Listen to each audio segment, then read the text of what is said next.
Any law starts off as a bill. A bill is a proposed law. Before it becomes a law, a bill must be approved by either the House of Representatives or Senate. After it's approved by one of the houses, it goes to the next house to be approved. If both houses approve the bill, it goes to the president. If the president signs it, it becomes a law. The president can veto or reject the law. Congress can pass a bill over the president's objections. This requires a 2/3 majority vote to pass the law in both houses. Checks and balances. Checks and balances is the system that allows each branch of government to limit the powers of the other branches. Checks make it so that one branch is allowed to block the actions of another branch. Balances allow each branch to have a part and power of the other branches. Even though the Supreme Court can say laws are unconstitutional, the President and the Senate must approve it. Checks and balances are there to make sure no branch is too powerful. The Virginia Plan calls for a strong national government with 3 branches: a legislative branch that would make the laws, an executive branch that would carry out the laws, and a judicial branch that would apply and accept the laws. It would be made up of 2 houses, the House of Representatives and the Senate. Like the Virginia Plan, the New Jersey Plan called for a government with 3 branches. However, the legislative branch would have 1 house, not 2. Each state would have an equal vote in Congress. The 3/5 compromise. Madison came up with a compromise between the New Jersey and Virginia plans that counted a slave as 3/5 of a person when determining population. Madison's proposition was passed and became known as the 3/5 compromise. This compromise went against a statement in the Declaration of Independence that stated, "All men are created equal." But if the slaves fled, they had to go back to their owners, even if they were in a free state. However, without these compromises, the states may have never come together in a single union. Electoral College. The framers said that Congress and the people shouldn't choose the president and vice president. Instead of Congress and the people choosing, a group called the Electoral College chooses the government's leaders. The Electoral College is made up of electors who cast votes to choose the president and vice president every 4 years. The Electoral College still influences the presidential election today. One way in which the Constitution is amended is when an amendment is proposed by a 2/3 vote of each House of Congress. Then the amendment is ratified by 3/4 of state legislators and of the state conventions.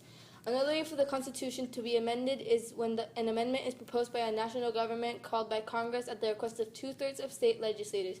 Then the amendment is ratified by 3/4 of state legislators and of the state convention. The Bill of Rights is the first 10 amendments to the Constitution.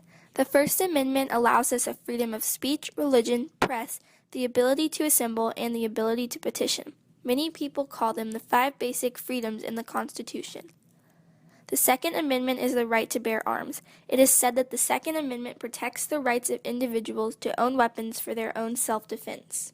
The Third Amendment states that soldiers should not be quartered in people's homes. It serves as a warning to the government to respect people's privacy. The Fourth Amendment protects people from unreasonable searches and seizures by the government. The Fifth Amendment is for legal rights. First, it gives people who are accused of major crimes the right to a grand jury, a group of citizens who hear the government's evidence and decides if it justifies a trial hearing. Second, it protects citizens from being tried for the same crime twice. Third, police can't force people to say things that may use against them in a trial. Fourth, a person can't be deprived of life, liberty, or property without due process of law. Fifth, the government can't take someone's private property for use without just compensation. The Sixth Amendment is for criminal trial rights. First, it gives the right to not have people be in jail for a long time before being judged at a trial. Second, citizens have the right to attend trials to make sure that justice is being done. Third, an accused person has the right to be judged by a jury of people who live in their area. Fourth, the prosecutor must tell the accused person the charge and the time and place of the crime before the trial. Fifth, the defendant has the right to an attorney to assist their defense and hear and question all witnesses who testify at the trial.